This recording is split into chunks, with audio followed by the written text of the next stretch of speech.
how did you play Hannibal Lecter? Well, I played the opposite of what they promised. Oh, he's a monster. Good morning. You're not real FBI, are you?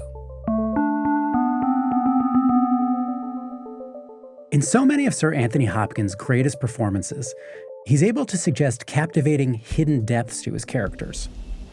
A census taker once tried to test me. I ate his liver with some fava beans and a nice Chianti. There's always a sense these characters are thinking and feeling things that, for whatever reason, they're keeping to themselves. Let me see it.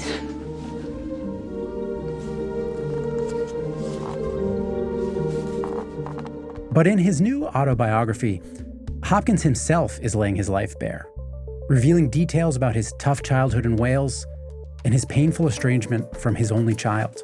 Hopkins is 87 now, and he makes it clear in the book that he's grappling with life's bigger questions, the why of it all, and what it means, and how mystified he feels by the sheer luck and improbability of his unlikely life.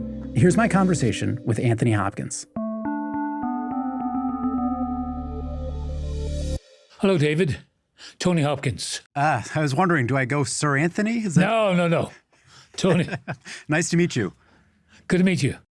You know, I thought it might be interesting to start with a key epiphany that you write about in the book. You know, we all have our turning points in our lives. Would you have such a specific one and know exactly when it happened, a moment that sort of changed everything for you? Can you tell me about what happened on December 29th, 1975 at 11 o'clock? Well, so almost 50 years ago. I'm always slightly reluctant to talk about it because I don't want to sound preachy or like a goody two-shoes. But I was drunk, driving my car here in California in a blackout, no clue where I was going. And it was a moment when I realized that I could have killed somebody or myself, which I didn't care about. But I could have killed a family in a car, you know. And I realized that I was an alcoholic. And I came to my senses and I said it was an ex-agent of mine at this party in Beverly Hills. I said, I need help. So I made the fatal phone call to an intergroup in LA, 12-step program. So we'll send somebody over to meet you. I said, no, I'll come to you. So I went to this intergroup office. So 11 o'clock precisely, looked at my watch. And this is the spooky part. Some deep, powerful thought or voice spoke to me from inside and said, it's all over. Now you can start living. And it has all been for a purpose. So don't forget one moment of it. And it was just a voice from the blue? From inside, deep inside me. But it was vocal, male, reasonable, like a radio voice. And it was a monotone, but it's all over. The craving to drink was taken from me, or left. Now, I don't know, have any theories, except the divinity, or that power that we all possess inside us, that creates us from birth, life force, whatever it is. It's a consciousness, I believe. That's all I know. But my whole life has been like that. Shall I give you another epiphany? I'll go back to 1955, Easter. And my school report had arrived, the dreaded school report. I was 17, and I was dreading this day because my parents would read these terrible reports on my progress in school because I was a dummy. I was known as Dennis the Dunce. Couldn't understand anything was going on. Resentful, lonely and all that. I remember my father opening the report. The dreaded moment, about 5 o'clock in the evening. We were going to go off to see a film, I remember. Beautiful spring day. And he opened the report and it said, Anthony is way below the standard of the school, which is a death knell, really. And my father said, I don't know what's going to happen to you. I don't know. Goodness. But he was worried because, and quite reasonably, he'd spent a bit of money to give me an education and I wasn't capable of meeting that standard. I couldn't understand anything. My brain was sort of cut off. But I remember taking a slight move away. I said, one day I'll show you. My father looked at me, he said, well, I hope you do. Well, at that moment, what I decided was to stop playing the game of being stupid and a dummy. We step into circles of energy which are negative, and we play a role because it's easy to say, well, I'm not, it's not meant for me. That's, well, there's a truth in it, but at the same time, you have to say, wake up and live. Act as if it is impossible to fail. And that's what I did. You grew up the son of a baker, working class in Wales, and I can't imagine growing up that you knew that many artists or actors. Was the idea of becoming an actor something that you or your family had ambivalence about? No. I think as a 17-year-old boy who didn't know anything really, something sparked me and I got a scholarship to an acting school in South Wales. I'd never acted in my life, but I did an audition and they gave me a scholarship. How, I don't know.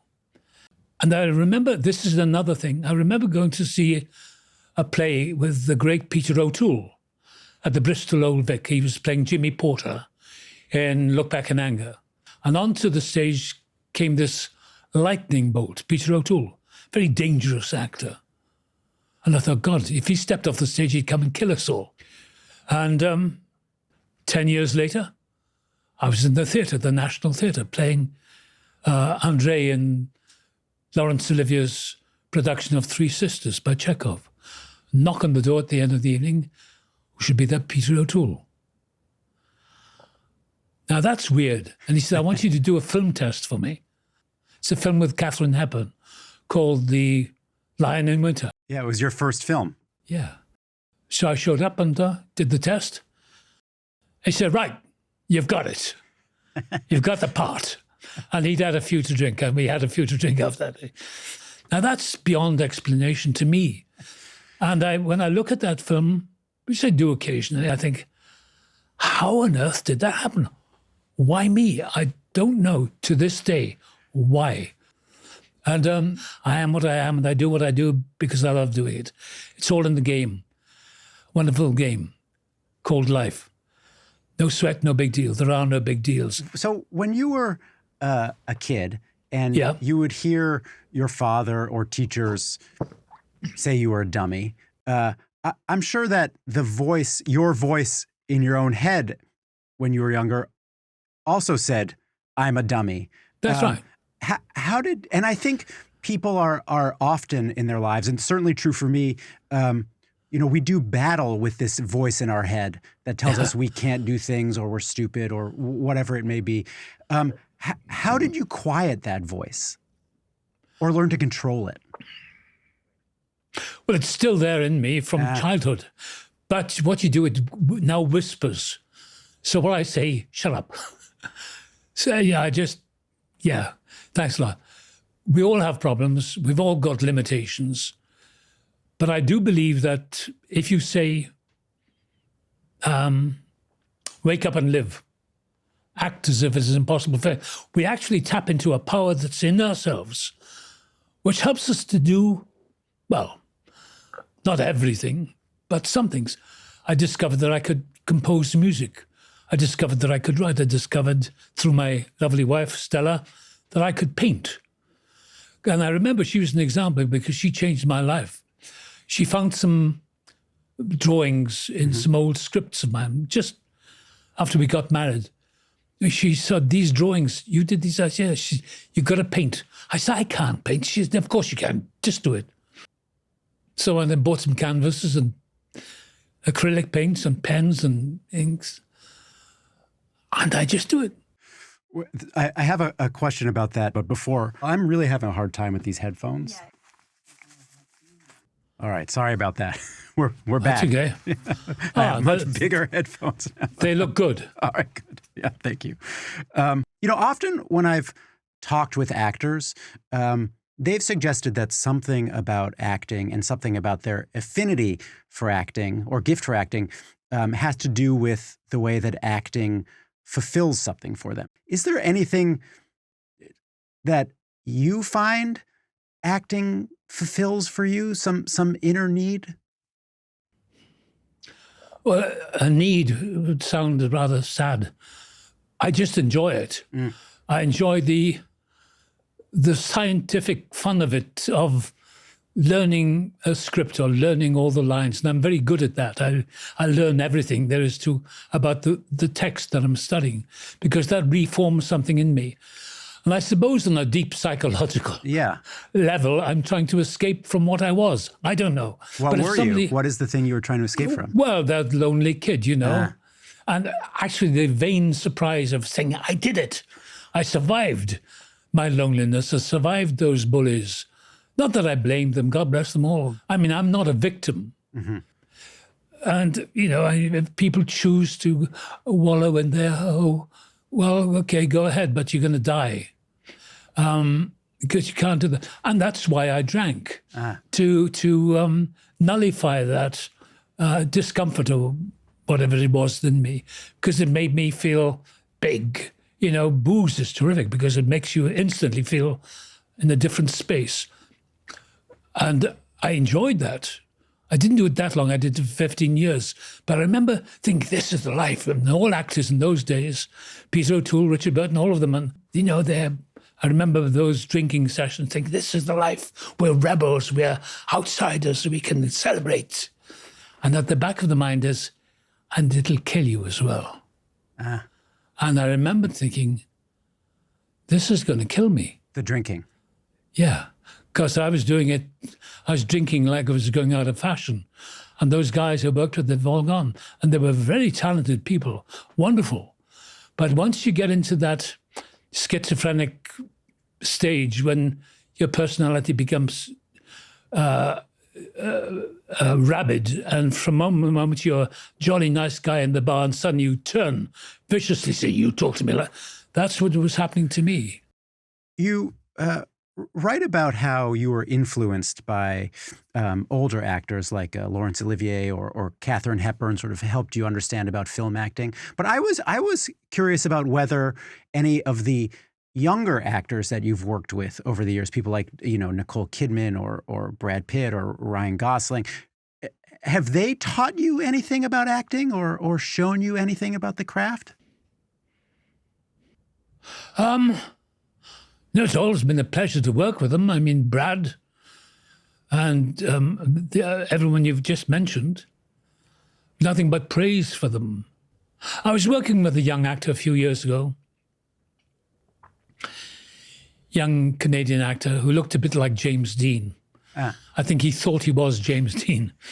But we were doing a scene together and see you mumble. I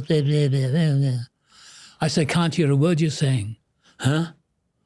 I can't hear you. Why are you mumbling? I didn't want to spoil his day. Yeah. But I said, if you do that, you see, they will go to the pub next door because you're supposed to tell us the story. Speak up. Be clear. Wandering on like a backstreet Marlon Brando is not going to help you at all in your career. Never heard of him since.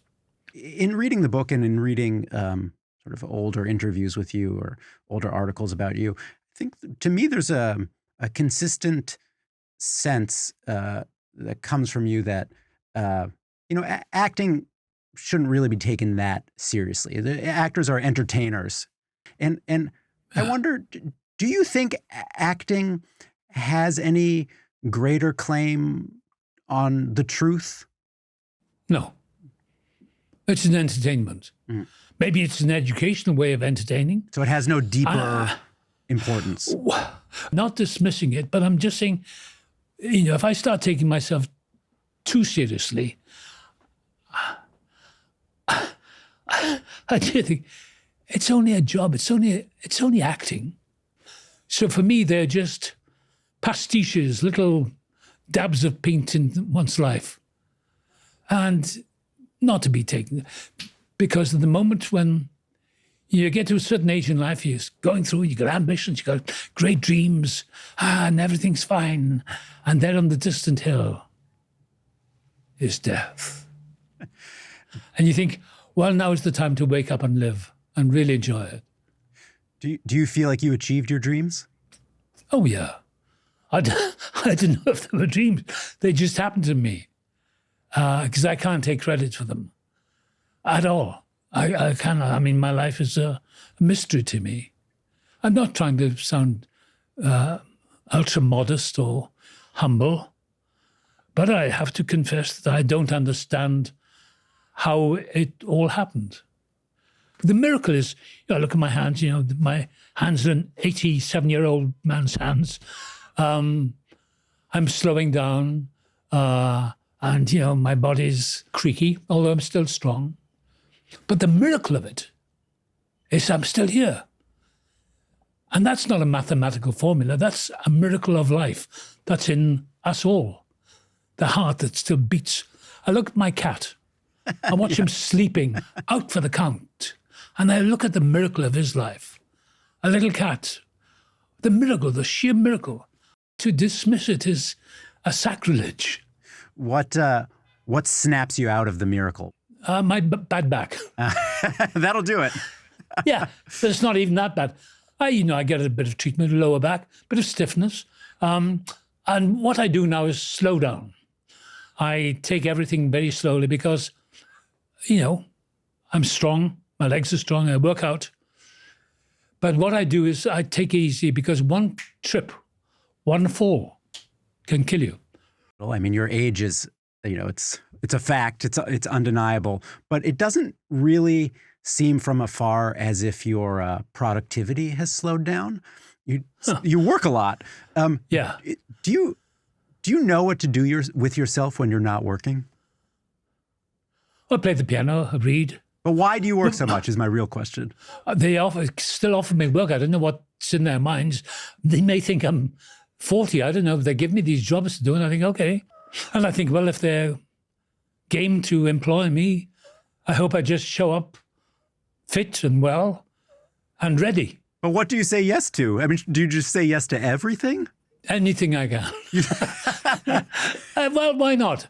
No, I say yes, as long as it's a good script, not too far-fetched, as long as the writing is good and directors amenable.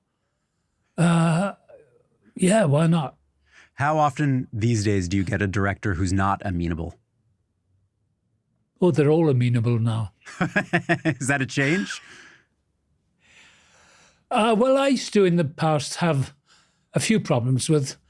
Those days, there were tyrant directors, tyrannical bullies. Few of those, but when I used to confront them, I would confront them in no uncertain terms.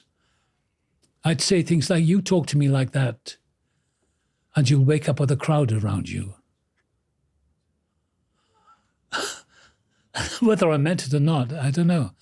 But I wouldn't put up with it. I said, don't talk to me like that. I said, no, you shut up. And either they would or they wouldn't.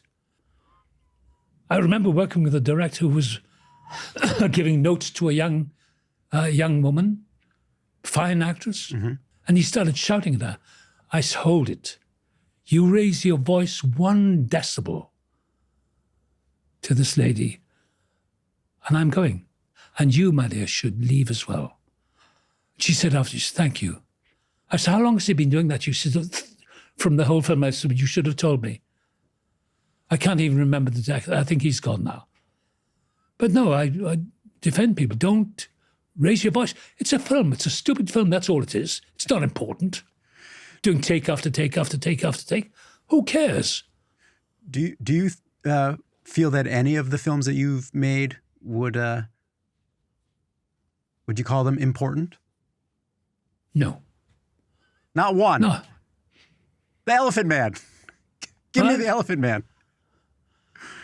Yeah, it's a good film. The Remains of the Day. Yeah, they were good, but... Silence of the Lambs. But the thing is, about all that stuff, people ask me about Silence of the Lambs. How did you do that? I said, well, I am not Hannibal Lecter. I am not a butler. I am not this and I'm not that. I'm just a mechanic. I show up. No one. Somebody says, how did you play the remains of the day? That butler, how did you play him? I said, well, I was very quiet, very still, and walked about quietly. That's it. How did you play Hannibal Lecter? Well, I played the opposite of what they promised. Oh, he's a monster. Good morning. You're not real FBI, are you? Gives me the heebie-jeebies. Don't do that. Because you play the opposite. And it's easy. This idea that essentially life is a game. There are no big deals. We don't need to take anything so seriously. You just got to do the best you can. That's sort of in a way, a recurring theme in your book. And I wonder if we believe that, we shouldn't take anything too seriously, what should we take seriously? What does matter in life? Well, I don't mean to, be irresponsibly indifferent to everything. There are difficulties. There are monstrous difficulties in life. And yeah, you take notice of them. But finally, and I think now approaching 88 years of age, I wake up in the morning thinking, I'm still here. How? I don't know. But whatever is keeping me, I think, thank you very much, much obliged. Beyond my finite self, there's not much I can do. I had a gift when I was a boy. I could suddenly learn lots of words of speeches from Shakespeare and poems and all that. Now at this age, I look at those poems that I wrote down, or they bring back clear memories of my childhood. Mm-hmm. And I get very moved by it. I just have to think of them. I get tearful, not through sadness, but through the wonder of having been alive, having lived those years, and my clear memories of Wales, my clear memories of my parents and their struggles and the hardships after the war years, They really struggled to make a living and to give me an education. I look back with tremendous gratitude and I get kind of weepy because I remember the glory of being a child, I had a good childhood. Mm-hmm. I wasn't bright in school. I was hopeless and I was bullied a lot. I was slapped around. But I look back and I think, well, that's part of growing up. And in those days, teachers could knock you about. I remember being slapped across the head by a teacher several times because I didn't know something. Mm. And what I would do, revert to, would be called in the army dumb insolence. I wouldn't respond. I'd just withdraw into myself and I'd stare at them blankly. Yeah, can you show me what that looked like? Because you referred to it a couple times in the book. So I remember the principal of the school slapping me on the head. He said, "You're inadequate." Do you know what I mean? Yes. No. Bang. You're inadequate. You've got an empty brain. You're brainless. There's the look. And it drove them nuts. And they're all dead now. You won. I won. But I don't know. I'd like to return to the material from the book for a second. And the specific material I'd like to focus on, I know it's sensitive for you. So if I know what you're going to talk about, my domestic life. Yes. No. Even though it's in the book. No, it's done. Can I ask a general question that's not specifically about the material in the book? Well, but it's about the.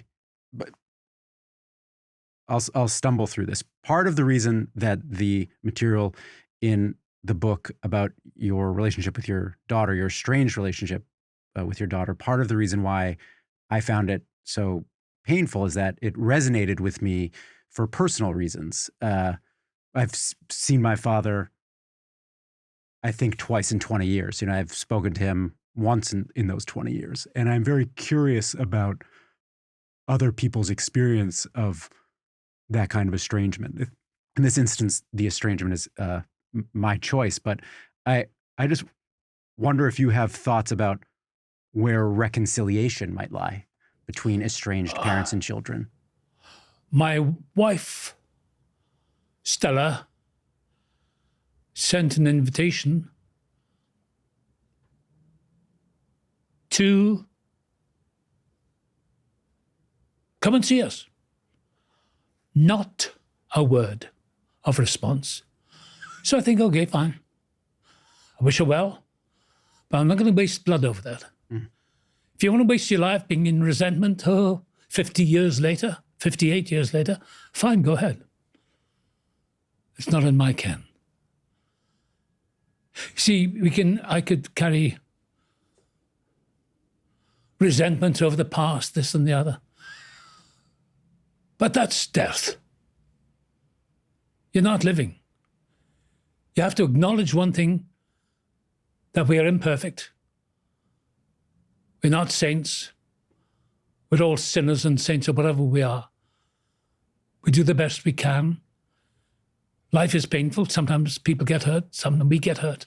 But you can't live like that. You have to say, get over it. And if you can't get over it, fine. Good luck to you. But I have no judgment. But did what I could. So that's it. That's all I want to say. Do you hope your daughter reads the book? I'm not going to answer that, no. I don't care. I'll move on. Please, I want you to. Because I don't want to hurt her. I understand. I don't want to make any, 20 years the offer was made, but fine. Onwards. Towards the end of the book, you talk about a couple labels that might apply to you, and one of which is Asperger's. I think you say in there that your wife, Stella, sort of suspects that you may have Asperger's. Have you ever been diagnosed? No. No. I'm told I have all the symptoms. I don't know what any of it means. If I have it, then I'm happy. I don't know. But the other label, it's right in the same paragraph. You say another label that might apply is the label cold fish, and you say that you prefer the cold fish label to the Asperger's label. Why is that? Why does that feel more fitting or more comfortable? Well, it's only a turn of phrase, a cold fish. I'm not a cold fish. I have lots of feelings bundled up with them. They're deep inside me. When I read something from the past, I get tearful. It's not, I think what it is, I don't get attached to sentimentality. In this business, with actors who I admire and I've worked with, I form no attachment. I respect them, but I form, the cold fish is, I am remote. I am a loner, and I've never been able to shake that. I have acquaintances, friends, if you want to call it that. I don't have any close friends. I'm a little distant, a little suspicious, I suppose. I'm comfortable just chuntering along through my slightly isolated life. But I'm not a recluse. I don't live in a tower. I live in a house here, and I'm traveling a lot. I have my immediate family, my niece, Tara, and my lovely wife, Stella, and they boss me about. They tell me what to do. And I'm happy with that. The sort of personal remoteness you described, I was wondering how that might actually benefit your performances sometimes, because when I think of some of my favorite performances that you've given, I'm thinking of things like Remains of the Day or 84 Charing Cross Road, The Father, even on some level Silence of the Lambs or Shadowlands has this too. I feel like there is sort of an emotional remoteness to some of those characters. And I wonder if that's something that is just sort of like a fingerprint maybe, or a signature of a good Anthony Hopkins performance, or is that an intentional sort of performing strategy. I think it's partially intentional because many years ago, there were two teachers at the Royal Academy. They were brief visitors there. They did not appreciate the academy, the academics, but they were teachers of the Stanislavski system, let's say. And I remember this one teacher called Jan Malmgren. And he was a dance teacher. He's Swedish. And I used to go to these painful classes of movement. I hated them. And I'm built like a Welsh rugby scrum, a bit beefy. And yet said, Anthony said, you have too much extroverted motoric energy. So, and you will become insensitive. I didn't know what he was talking about, but then I gathered instinctively to develop the other side, which was to pull back, be in the darkness, be in the shade, called remote. And it's the remote that paid off for me because I had to change my whole psychology to not be that rambunctious rugby player coming on the stage, bumping into people, being ferocious. But gradually I learned, no, pull back, pull back. There's one acting note that it was Gloria Graham, the great movie star. She was doing a film with Bogart called In a Lonely Place. Mm-hmm. And Bogart said to her, stay in the shade. Don't go to the camera, let it come to you. He saw something in her because she was a little crazy, He said, let it come to you. And I think he had that quality as well. And that's the more magnetic side. Yeah, it compels you to watch. Well, because you're not doing anything. When Chilton says to Clarice Starling, what's he like? You mean Hannibal the cannibal?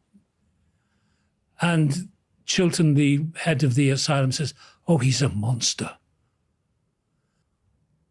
And she goes down the passageway to the cell, maybe expecting to see a blubbering lunatic. And Jonathan Demme said to me, he said, how do you want to be seen by Clarice? Do you want to be lying on the bunk or do you want to be reading? I said, no, I want to be standing. Why? I said, I can smell her coming down the corridor. And when she sees me, there's this still perfectly civil gentleman. Good morning. You're not real FBI, are you? All the way to the FBI. That's the way to build the portrait. And it's all remote because Lecter is the remote, spellbinding character. And if you have remoteness as the centrifugal force in you, that's the driving force that pulls you in.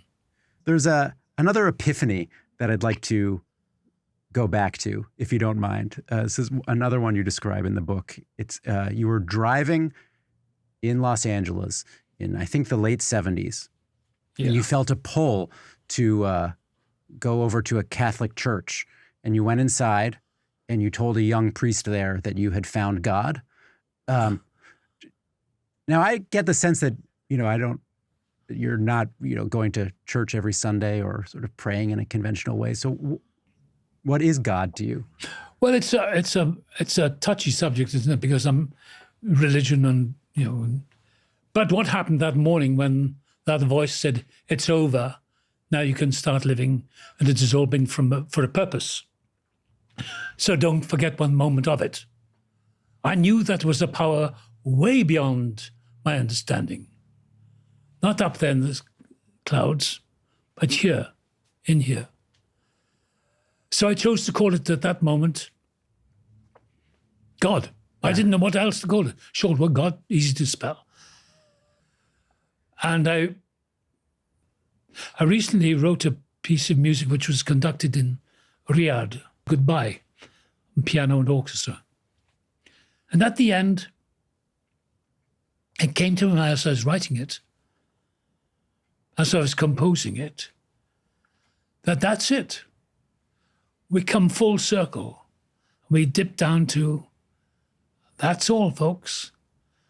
And that it was all a dream anyway. Everything is a dream. And it's goodbye before death takes us. If you're getting nearer to the big goodbye, do you take any pride or draw any meaning or take any solace from what you leave behind, both as a person and as an artist? Oh, you mean a heritage? The legacy. A legacy? I never think about it. I never think about it. When they cover the earth over you,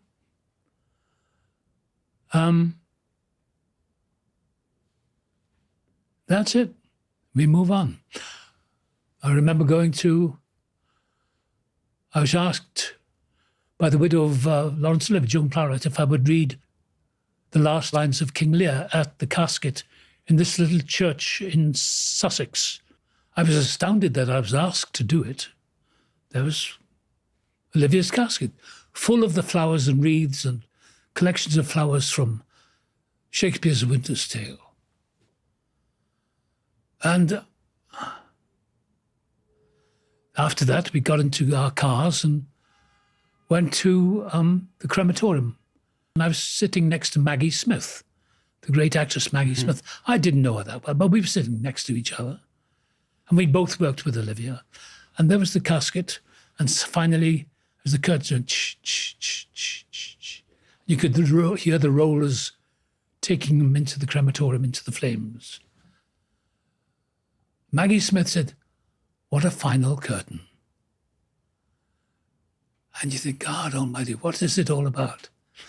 The wonder of all that energy that had gone into his life, or anyone's life, not just a celebrity, but anyone's life, the energy that goes into survival.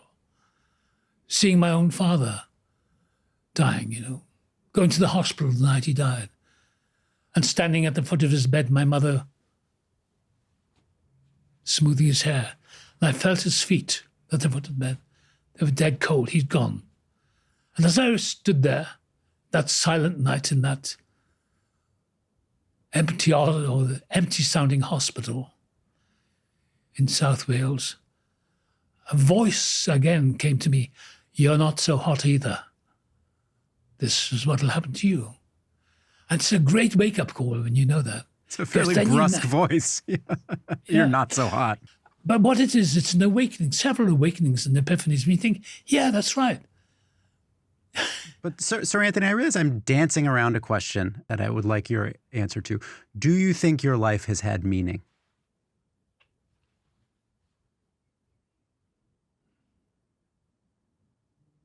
The only meaning I can put to it is that everything I sought and yearned for found me. I didn't find it.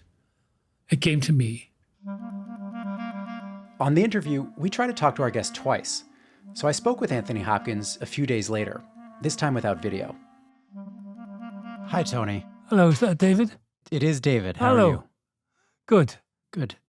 So I, of course, saw that at the end of your book, there's an appendix that includes a handful of poems, which is something I'd never seen done in an autobiography before. Can you tell me why you decided to include those poems?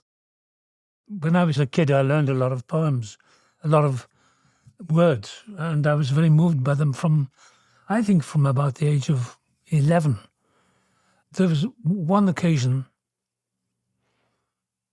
I was in school, I was sitting in the back of the classroom where I always sat, sullenly, not wanting to be involved in anything. And the English teacher called me, said, "I'll come up here to the front of the class." I thought, "Oh." He said, "I want you to read this poem." He seemed to have an instinct about me that I knew something. And he handed me a poem, which was West Wind by John Masefield. Mm-hmm. He said, "Read that." He said, out loud. I read it and I was strangely moved by it. And at the end he said, "That's it. Okay, good. Thank you. That's very good." So it was my first good review, I think. And I think that's what it is. It's an expression of my life. I read poems and I get I get moved by them. And I don't know why. I think it's to do with my age and how poetry digs really deep inside us, beyond our understanding. Would you be willing to read The West Wind by John Masefield? That is one of the poems that you included in the appendix. Let me just find that. Have I got a minute? Yep. Hold on a second. Well, yes. It's a warm wind, the west wind, full of birds' cries. I never hear the west wind, but tears are in my eyes. For it comes from the westlands, the old brown hills, and April's in the west wind, and daffodils. It's a fine land, the westland, for hearts as tired as mine. Apple orchards blossom there, the air's like wine. There is cool green grass there, where men may lie at rest, and the thrushes are in song there, fluting in the nest. Will you not come home, brother? You have been long away. It's April and blossom time, and white is the May, and bright is the sun, brother, and warm is the rain. Will you not come home, brother, home to us again? The young corn is green, brother, where the rabbits run. It's blue sky and white clouds, and warm rain and sun. It's song to a man's soul, brother, fire to man's brain, to hear the wild bees and see the merry spring again. Larks are singing in the west, brother, above the green wheat. So will you not come home, brother, and rest your tired feet? I've a balm for bruised hearts, brother, sleep for aching eyes, says the warm wind, the west wind, full of birds' cries. It's the white road westward is the road I must tread, to the green grass, the cool grass, the rest for heart and head, to the violets and the warm hearts, and the thrush's song, in the fine land, the west land, the land where I belong. I'd like to end on that eloquent grace note. Sir Anthony Hopkins, thank you very much. Thank you. I'm Lulu Garcia-Navarro. And I'm David Marchese. And we're the hosts of The Interview, an audio and video podcast from the New York Times. Every week, we interview fascinating and influential people from all walks of life. Subscribe to our YouTube channel so you'll never miss an episode.